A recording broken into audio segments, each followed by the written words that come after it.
Qual que é a sua opinião sobre o dilúvio? Quase aconteceu um agora Bacana. aqui, ia ter uma chuva. Aqui em São Paulo, Quase que a gente começou com um agora. vez ou outra acontece. Em São Paulo acontece direto, né? Meu Essa Deus. época do ano aqui, cara, é dilúvio toda semana, né? Cara, o dilúvio, todo o lance que tem também, aí é uma parte aí que o Rodrigo entende muito mais do que eu, que é como as coisas foram contadas, né? Como essas coisas foram contadas nos textos aí, né? Tanto na Bíblia como em outros evangelhos, outros textos, né? Como que a pessoa contou. O que a pessoa tem que ter na mente é o seguinte, cara. Você escrever um livro, você está escrevendo ali uma história. A Bíblia, na verdade, conta uma história numa linguagem que existia naquela época, tentando propagar aquele conhecimento da melhor forma possível e tal. Hoje, quando você vai ler, tem muita coisa ali que tem que sofrer uma interpretação. Eu sei que tem linhas que não interpretam, que leem ao pé da letra o que está escrito ali. Aí depois o Rodrigo pode falar se isso é certo, se isso é errado, como interpretar a Bíblia. Eu acho que deve ter várias interpretações também. O dilúvio, cara, do ponto de vista, assim, geológico, né? Que aí, no caso, é a geologia. É a sua área, né? Que fala isso, né? A gente não tem nenhuma... o que o pessoal acha que foi, do ponto de vista geológico, foi tsunami, alguma grande tsunami, aconteceu algum grande terremoto. Aquilo lá causou uma onda muito grande, uma tsunami que a gente fala, e aquilo lá deixou algumas... Porque marcas de tsunami muito antigas a gente encontra em rochas, em determinados lugares, entendeu? Então eu sei que tem um pessoal que tenta fazer essa relação, estudando marcas de tsunamis muito antigos com o que foi dito, ou o que é dito na Bíblia com relação ao dilúvio, e chega nesse ponto. Agora, a questão de você não dá... Porque, pra falar a verdade, cara, eu nem sei a história toda do dilúvio, não, tá? O Rodrigo vai contar aí pra gente, tá? Mas o dilúvio é uma grande inundação que teve na Terra, tal, que salvaram lá os bichos, colocaram dentro da famosa arca e tal, não sei o quê. E depois baixou o nível e o que salvou, né? O lance é esse, cara. A gente não tem. O que a gente tem hoje, que a gente consegue estudar geologicamente, são essas marcas de tsunamis, que eu acho que pode ter sido isso que aconteceu. Pode. Mas também é muito difícil, porque como a Terra ela é um planeta vivo, o que quer dizer um planeta vivo? Você está formando crosta e destruindo crosta, você tem um tempo que essas coisas ficam, a Terra tem temperismo, então às vezes uma marca dá muita dúvida de você saber que é. Então o pessoal que lida com isso, que é o pessoal da geologia, é um tema muito difícil até de você achar. Então você tem que ir para um lugar muito específico ali, você vê, aqui tem uma tsunami do ano tal, aqui uma do ano 1000, aqui uma do ano 200. E aí eles vão chegando e falam, isso pode ser que o dilúvio tenha sido essa tal grande inundação que o pessoal falou. Porque também é o seguinte, o pessoal da Bíblia vivia o planeta Terra para eles era algo muito restrito, né, cara? Uhum. O planeta Terra para eles era o quê? Era aquilo ali, era o Oriente Médio. Oriente Médio, entendeu? Então como que você pode falar que aquilo lá tomou conta do planeta inteiro? Cara, não existia nem planeta para eles, né? Assim, eles não sabiam nem que existia a Europa direito, quanto mais a América, quanto mais o resto todo. Claro. Então, isso sim. por isso que a gente acha que geologicamente foi um tsunami que aconteceu na região ali e que deu tudo isso. E aí, Mas então o isso? tsunami não teve participação da chuva. Chuva que, né, se prolongou por... Então, porque aí o pessoal fala, mas aí é aquele lance, aí o Rodrigo pode explicar melhor, porque aí é o jeito que é escrito, né, cara? E as águas vieram do Rodrigo, céu. Ele pode explicar e aí depois você pode falar sobre isso. Pode ser. Biblicamente, do lado de cá, nós temos 3 opiniões sobre o dilúvio, do lado dos teólogos. Opinião A, aqueles que acham que é um mito. É apenas um mito, não tem nada de historicidade, é um mito bíblico e tudo mais. Opinião B, aqueles acham que não é um mito, é uma história, mas foi uma história localizada. Alguns até pensam que o dilúvio foi algo que aconteceu ali perto do Mar Negro. Isso. E tudo mais, e que deixou as camadas ali e tudo. Inclusive, os estudantes de cultura sumeriana também pegam isso. O Finkel, que é lá da Inglaterra, tem alguns tabletes cuneiformes sumerianos, babilônicos, então, daquela região ali. E tem uma terceira linha que acha que não, que foi um evento global. Tá bom? Eu vou explicar o porquê dessa terceira linha, o evento global dentro da Bíblia. E alguma coisa científica aqui eu vou deixar mais aí para dialogar com o Sérgio, porque não é minha área. O que eu posso dizer assim, vou de trás para frente, para quem defende que o dilúvio foi algo universal, dentro da Bíblia nós temos alguns elementos. Em primeiro lugar, Jesus tratou o dilúvio como algo universal. Tanto é que ele compara a universalidade da vinda dele aos dias do dilúvio. Então, quer dizer, se o dilúvio não for universal, então Jesus também estava equivocado. E do ponto de vista teológico, questionar Jesus, você pode questionar até o Moisés, mas questionar Jesus, para quem é cristão, é claro, é um negócio meio complicado.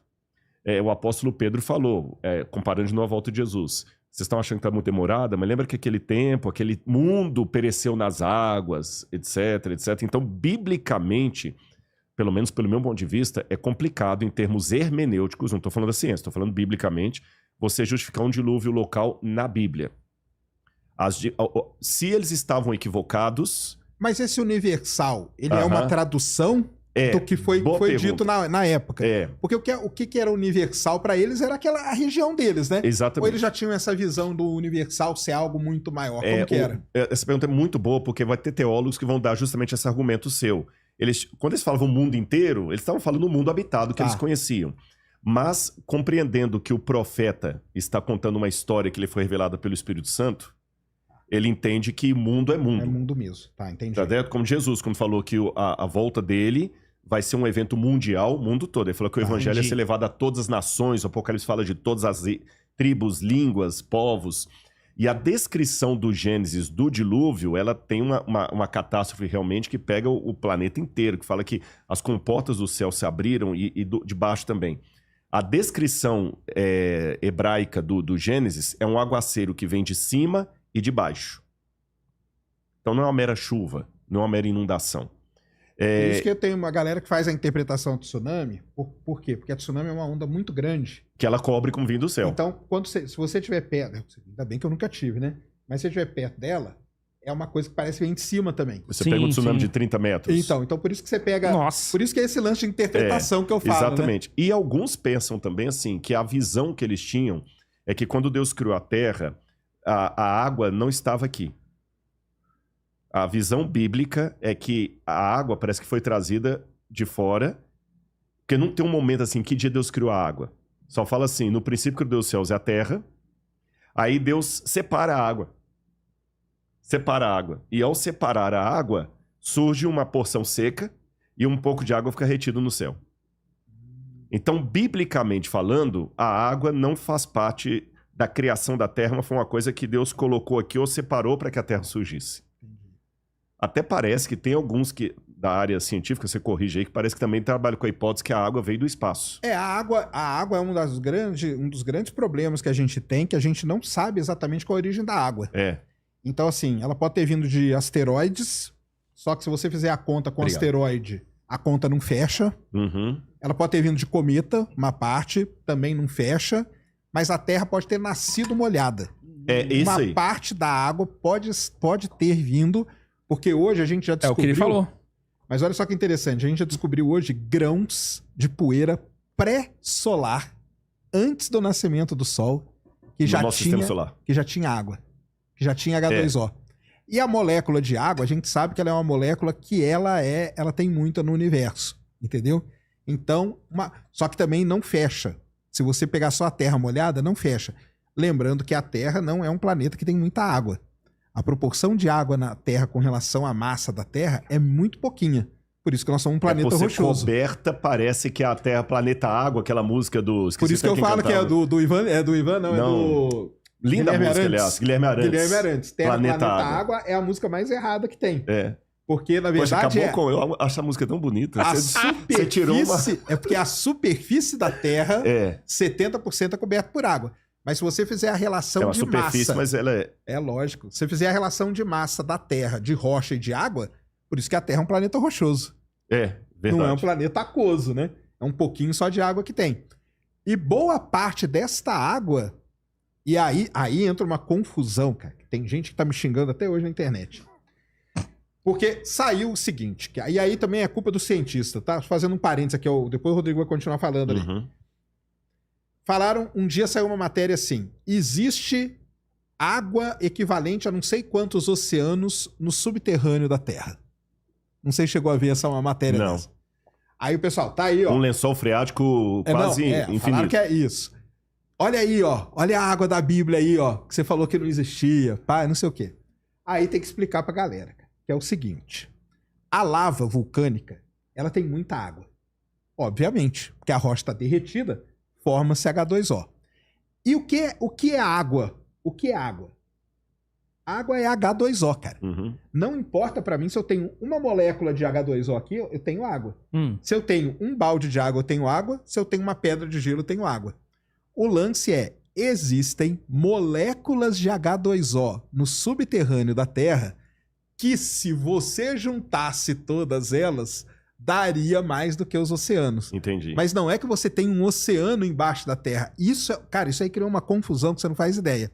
Então você tem moléculas de água que estão dispersas no manto da Terra. Isso tem muita mesmo. Se bem que às vezes nem é problema do cientista. Às vezes na divulgação, na uma hora coisa de escrever. foi dita e na hora de escrever, e o leigo ao ler, por exemplo, só um parênteses, depois eu volto aqui quando fala assim que o ser humano é 98% macaco, porque descobriu que DNA nosso...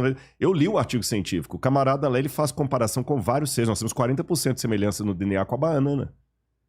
É porque do que foi mapeado do genoma humano, mapeado você entendeu? Aí o pessoal pegou só aquilo ali e virou manchete. Aí tem algumas revistas de divulgação científica que às vezes ajudam a propagar isso aí. o que não foi dito no artigo científico. E aí os meios de comunicação falam, aí o pessoal, descobriram um oceano no interior da Terra. Aí acabou, cara. Mas eu achei interessante, você falou. Então existem uma espécie moléculas de H2O. De H2O, dispersas no manto da Terra. Se por acaso a gente conseguisse juntar todas elas, um dia juntar tudo... Então, isso dá mais do que no oceano. Sim, mas não tem um oceano, é diferente. Não é um oceano. Sim, mas poderia se trabalhar hipoteticamente, com a ideia que um dia, se essas moléculas estivessem todas juntas e se separaram por qualquer situação... Sim, elas teria bastante água. Ou seja, o planeta Terra um dia foi aquoso. Não, porque mesmo assim é pouco. Mesmo assim é pouco? É pouco, em relação à massa da Terra. A massa, né? Tá entendido. A relação não mudaria massa, a nomenclatura. Não daria. Biblicamente, o Gênesis só coloca assim. No princípio, criou Deus os céus e a terra. Bereshit bara Elohim. Ele criou o céu e a terra e diz que o Espírito de Deus pairava sobre as águas. Então já existia água. Você entendeu?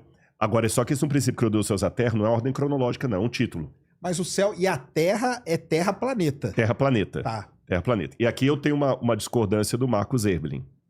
Muito respeitosamente. Eu amo o Marcos Eberlin e tudo mais. O Marcos Eberlin entende que todo o universo... Hoje ele vai fazer uma live me xingando. Não vai não. Porque que Deus ele esteja sabe com você aí, Marcos. Que todo o universo tem milhares de anos. É um universo curto. O universo jovem. Terra jovem, né? Não terra. Universo jovem. Universo jovem.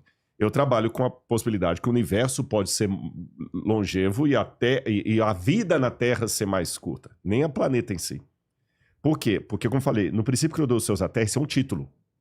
Não é o primeiro passo. O primeiro ato. Agora eu vou te contar como é que Deus criou o céu e a terra. Então, aí o Espírito de Deus pairava sobre as águas e a terra, no hebraico, diz que ela era sem forma e vazia. Vavorro, vatorro. Sem forma e vazia. O que é isso? Aí tem toda uma questão dos hebraístas para tentar entender. Era uma coisa assim que não muito formatada. E ao fazer a separação de águas, surgiu a porção seca. É isso que a Bíblia diz. Ao fazer a separação de águas, surgiu a porção seca. Mas ao surgir a porção seca, uma parte dessa porção seca ficou no entorno do planeta e outra parte ali. E o dilúvio consistiu em quê? Em que uma parte dessa porção que estava aqui caiu e provocou o dilúvio, e outra parte que estava no subsolo subiu, as duas se encontraram, inundando tudo, né? É isso que a Bíblia diz. Agora, vamos lá, alguns detalhes também. Por que não pode ser localizado? Deus prometeu a Noé que nunca mais ele mandaria um dilúvio à terra. Inundação tem uma atrás da outra. Sim. Se o dilúvio foi apenas uma inundação... Eu estou falando do ponto de vista bíblico, não entendo do ponto de vista científico, né? Se o dilúvio foi apenas uma inundação local, então o Deus da Bíblia é um mentiroso. Entendi. Porque ele prometeu a Noé que ele não mandaria mais um dilúvio sobre a terra. Inundação tem a torta e a direita. Eu estive no Rio Grande do Sul lá, eu vi o que aconteceu lá no Rio Grande do Sul, então Deus mentiu. Então, do ponto de vista exegético, justificar um dilúvio localizado é complicado. Justificar um dilúvio mitológico também é complicado, porque você está desmentindo Jesus. Então, não me sobra muita coisa, senão uma leitura nesse ponto literal de um dilúvio mundial. Agora, A partir disso aqui, eu tenho isso no texto, é a hora a gente levanta a cabeça para o lado do muro e começa a conversar com os geólogos e paleontólogos e tudo mais. Existe alguma possibilidade de alguma coisa assim? Aí, de novo, como leigo, o que eu tenho visto alguns... Até o doutor Naor Neves, por exemplo, já aposentado, trabalhou muito tempo com paleontologia e geologia. Tenho também o Marcos Natal, que também era geólogo, formado lá na Universidade Federal do Rio de Janeiro, de Belo Horizonte. Eles trabalham com uma expressão que ela também tem várias explicações. Catastrofismo universal. Qualquer geólogo observa que houve uma catástrofe geológica que pegou o planeta todo. Aqui o debate vai bater apenas o seguinte: essa catástrofe aconteceu quando? E nós estamos falando de uma catástrofe que deu todos os resultados que nós temos, ou de várias catástrofes localizadas que me permitem esse cenário. Aí a leitura que alguns fazem, por exemplo, e Sérgio, o que eu for impreciso aqui me corrija, porque eu estou reproduzindo o argumento de outros. Beleza. Não é uma área de minha própria investigação.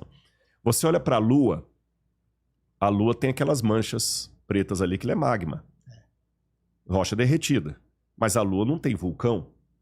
Que magma é esse na Lua? Os astroblemas explicam uma parte disso. A Lua recebeu muitas pancadas de astroblemas. Não, mas a Lua teve muito vulcão. Teve vulcão no passado, né? Muito vulcão. Mas nem todos, alguns são de crateras mesmo, de pancadas. Não, o magma lá é de vulcão mesmo. De vulcão mesmo? Porque a Lua teve uma fase da sua evolução ali, que ela teve um negócio chamado Oceano Global de Magma, que era no interior dela. E a Lua teve muito, muito vulcanismo. Tanto que hoje a gente identifica domos vulcânicos na Lua. Então a gente consegue ver os dominhos em algumas partes, e aí com isso a gente fez uma estatística e sabe que aquele magma lá, que lá foi um derramamento basal, né? Os mares, né? Que a gente chama, que são as manchas pretas, são de vulcões. Mas mesmo. E não teve nenhum derramamento basal ocasionado por um astroblema que chocou com ela? Mas aí não é tanto, né? Porque aí quando uma cratera muito grande, ela pode causar uma fissura. Uma falha, e aí o magma sair, né? É essa a explicação que eu vi. Nesse caso, mas isso foi só para ilustrar que, uma vez que esses astroblemas acontecem na Lua, muitos deles também bateram na Terra. Sim. E Tanto numa que a extinção dos dinossauros foi um astroblema. Foi daí que eu peguei a questão da Lua. É que a Lua serviu de um escudo ali, né? Mais ou menos. Então, a Terra tem essas catástrofes universais. 5 extinções em massa, né? Que a gente fala. A Bíblia fala assim, quando a Bíblia fala de um dilúvio universal... Entendi. Se eu trocar a palavra dilúvio universal por catastrofismo universal, eu estou falando a mesma coisa do cientista, só que com a linguagem bíblica. A Bíblia chama de dilúvio universal. Faz sentido. E quando... É porque a ideia popular de aguaceiro, de inundação, dá para o dilúvio uma conotação muito aquém do que realmente ele foi. Porque se eu entender que o dilúvio foi a ira de Deus caindo sobre o mundo, não foi só uma chuvinha inundando tudo e a arca de Noé flutuando ali. Foi uma coisa de ira mesmo, de caos. Tanto é que Pedro fala que os céus estão entesourados para a segunda destruição, que vai ser a volta de Jesus. Então, realmente causou a extinção de muitos animais, de cadeias de animais inteiras, dinossauros, e tsunamis fazem parte desse modelo, sim. Astroblemas, por isso que eu citei a palavra astroblema aqui, apesar do meu equívoco dos vulcões na Lua, eu não tinha essa informação. Mas aqui bateram astroblemas com tsunamis, talvez de 30, 40 metros de altura, varrendo tudo aqui. E essa catástrofe, ela foi tão emblemática que, aí é uma questão de fé, pelo Espírito Santo, aqueles que sobreviveram foram contando. E 2 elementos mais para dar a oportunidade do Sérgio também colocar o contraponto dele. De novo, estou explicando como leigo. Parece-me que em geologia há 2 tipos de fenômenos. Os ordinários e extraordinários. Ordinários é aquilo que está acontecendo todo dia, mas eu não consigo acompanhar. Eu não consigo ver. Esse prédio aqui está tendo uma erosão. Se ninguém der manutenção nesse prédio, não sei, vou chutar um número aqui, quem sabe daqui a 200 anos ele vai colapsar. Porque é o efeito ordinário da erosão. Porém, se tiver um terremoto aqui, esse prédio vai cair em 2 minutos. 2 minutos. O terremoto é um efeito extraordinário. Então, o efeito extraordinário, ele provoca num curto espaço de tempo que o ordinário demoraria séculos para provocar. Então, trabalhando com a hipótese que pode ter havido um catastrofismo bíblico que provocou uma extinção em massa, queda, acúmulo de terras, barreiras, sufocamento, produção. Então, pode ser, a hipótese é que algumas leituras geológicas que são interpretadas em termos ordinários podem ter sido extraordinários. Entendeu? Aí é um assunto que vai ficar desleal se eu discutir com o Sérgio, porque a minha área é pequena nesse sentido, mas, por exemplo, muitos fósseis não demonstram aparência de milhões e milhões de anos para se fossilizar, porque você tem um animal que parece que ele foi fossilizado comendo um outro, caçando, um peixe assim com a barbatana ainda aparecendo, coisas que desapareceriam num processo longínquo. É mais ou menos por aí que vai a argumentação. Agora, é lógico. E o último ponto que eu ia mencionar.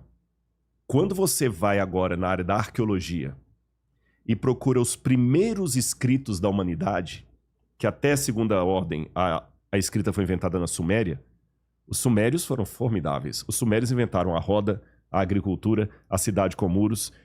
Agora, não sei se eu falo inventaram ou descobriram a matemática. A matemática é sempre essa questão, né? Ninguém sabe. Entendeu? A matemática, a economia e a escrita.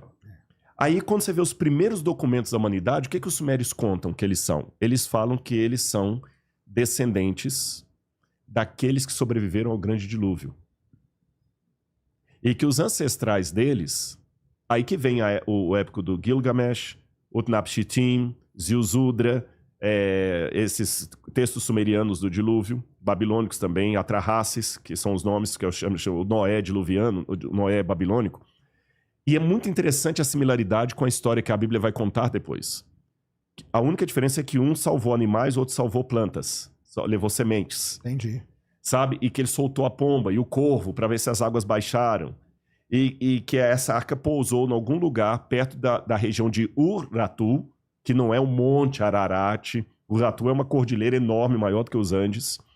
E que os que entraram na arca moravam num paraíso chamado Edenu, ou Edim. Do Éden, né? Que é Éden em hebraico, Edenu em sumeriano. Certo? Aí alguém pode falar, então a Bíblia plagiou esses mitos. Não. Porque quando você analisa literariamente a Bíblia com esses mitos, há muitas contradições que não aceitam... E uma delas é que a Bíblia é monoteísta. Todos os mitos são politeístas. Outro detalhe é que um mito, quando plagia um outro mito, ele sempre amplia o embelezamento da história. A Bíblia, ao contrário, ela resume, ela tem muitas lacunas, muita falta de informação. E outros argumentos que eu podia dar aqui. E ainda que eu mesmo assim falar, não, mas pode ser que a Bíblia plagiou. A história do dilúvio não está restrita apenas ao Oriente Médio. Existem mais de 300 culturas fora do Oriente Médio que contam a história de um dilúvio que estava no bojo do início da humanidade. Se você for aqui no México, Montezuma, Teotihuacan, eles contam a história do dilúvio. Entre os índios maias, você tem a história do dilúvio. Na Índia, você tem. Na África... Mas aí seria na mesma época? Oi? Não dá pra saber. Não, os mitos são de épocas diferentes, mas assim, são todos assim, longevos e na época de James Fraser, que trabalhava com a mitologia comparada, partia-se do início que houve um mito do dilúvio que desencadeou todo, mas isso está abandonado na academia hoje. Hoje está mais fácil pensar o seguinte, houve um evento histórico de proporções realmente traumáticas e universais, e os povos que surgiram depois remetem a esse momento. É mais lógico pensar assim do que falar assim, você copiou o Sérgio e eu copiei você. Você entendeu? O Júnior copiou o Sérgio, eu copiei o Júnior. Então, assim, se o dilúvio foi apenas um evento localizado no Oriente Médio, os mitos do dilúvio deveriam estar restritos àquela área geográfica. Sim. E não em todo o planeta. E nem tem nenhuma influência de missionários nem nada, porque os descobridores já encontravam índios daqui das Américas contando essas histórias. Exatamente. No Peru, os incas já tinham essas histórias. Então, isso foi tão forte que até o Levi Strauss, que era ateu, falou, eu realmente não tenho explicação isso. Como os mitos da Bíblia estão espalhados em povos que não tiveram nenhum contato com a cultura que produziu a Bíblia. Mas isso é uma leitura que eu fiz aqui e alguma coisa que eu tentei falar da área do outro aqui, eu espero não ter falado muita bobagem. Pode ser um evento global, pode ser mesmo, porque a Terra passou por 5 extinções em massa, né? Boa parte delas são ligadas a vulcanismo. Maior parte delas. Mudanças climáticas muito sérias, né? E quando você tem um grande impacto, se ele foi no oceano, porque aí tem chance, a chance maior é que bata, né? Porque como 70% da superfície é água, aí pode mesmo ter marcado em vários lugares e cada cultura ter sentido aquilo, relatado aquilo de um jeito e que no final você chega mais ou menos na mesma história, né? Isso aí faz muito sentido mesmo. É a maneira como nós vemos. Mas também, mesmo do lado de cá, viu, Sérgio, existem muitos pontos obscuros também. Não. Por exemplo, eu não consigo explicar nesse modelo bíblico os cangurus na Austrália. Entendi. Porque ele tá muito... Você não tem... Porque se for por assim, eles têm que ter saído da arca e... Ah, sim, claro. Ocupado. Então tem também... Mas são mistérios que qualquer saber científico vai ter também. Sim, mas aí a arca, a sua interpretação da arca é o quê? Que aquilo lá é um sentido figurado ou é um negócio real mesmo? Como eu acredito na historicidade bíblica, eu acredito que houve Noé, houve a família dele e houve a arca. O lance é assim, salvou um casal de cada... casal de cada espécie. Aí começa a entrar numa parte mais... Aí entra um detalhe que eu vou ter que apelar para a fé no seguinte sentido. Não é o Deus das lacunas. Vou colocar da seguinte maneira. Eu não sei como é que opera o celular. Eu não sei como é que opera. Mas eu sei que ele consegue, às vezes, ouvir o que eu tô falando e começa a aparecer o algoritmo mandar propaganda aquilo para mim. Como é que aquilo acontece, eu não sei. Se eu não tiver um celular na mão e eu for contar isso para um índio ou para alguém aí, eu falo assim, como é que você sabe? Eu falo, não sei como é que funciona, não. Eu sei que é assim. Se você tiver, vai funcionar. Por que você sabe? Lá, né? Eu não sei como é, mas eu sei que foi. Eu vi o 2, foi um fiasco, né? O Autocompadecida 2 foi um fiasco. Então, o que acontece? Depende da autoridade que você atribui a quem está fazendo aquela afirmação. Eu não sei se está fazendo sentido o que eu quero dizer. Há muitas coisas que você não consegue provar nem explicar, porque foge ao seu espectro mental. Ah, sim. Mas a partir do momento que você confia na autoridade de quem fez aquela declaração, você fala assim. Entendeu? Por exemplo, eu não sei... vou dar um exemplo aqui agora. Eu não sei como é que foi parar vulcão na Lua. Eu não tenho a menor noção disso. A informação que eu tinha até hoje é que não tinha vulcão na Lua. O Sérgio mexe com isso há anos. Ele falou comigo assim, tem vulcão na Lua. Amanhã eu falo assim, pois é, tem vulcão na Lua. E se alguém falar assim, como? Impossível. Você acredita no negócio de ter vulcão na Lua? Eu não saberia argumentar. Mas como eu atribuí autoridade nessa área ao Sérgio, o Sérgio falou assim, olha, o Sérgio não ia falar bobagem. Não. Entendeu a questão? Se ele falou que teve vulcão na Lua, ele tem suas razões que eu não sei replicá-las. Então, se Deus existe e a Bíblia é um livro inspirado, aí eu tenho as minhas argumentações para dizer por que ela é um livro inspirado, que eu não estou colocando na mesa aqui agora, mas já tenho isso fundamentado, não por crença cultural, eu tenho fundamentado por que eu creio que a Bíblia é um livro inspirado. Se ela é um livro inspirado e inspirado por Deus, Deus fez uma declaração para mim similar à do Sérgio. O Sérgio falou que a Lua teve muitos vulcões, contradizendo até o que eu pensava. Deus falou que os animais foram salvos na arca, contrariando até também o senso comum.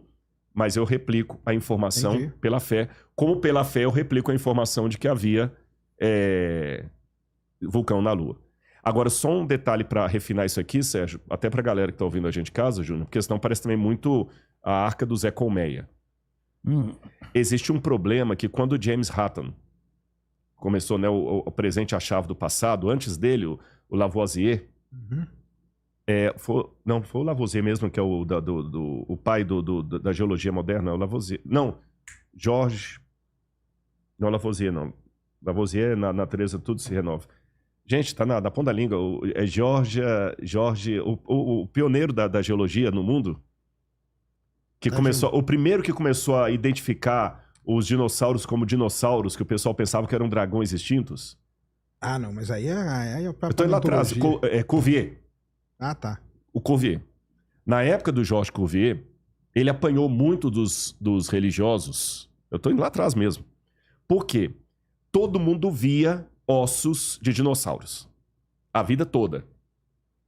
Só que o pessoal achava que os ossos de dinossauros eram dragões. Uhum. Tanto é que a palavra dinossauro é uma palavra também não científica, né? Chamar dinossauro, etimologicamente falando, também, que é dragão, é mitológico. Aí, quando ele falou assim, não, isso aqui, Cuvier foi o primeiro que falou o seguinte, isso aqui é uma espécie de animal extinto.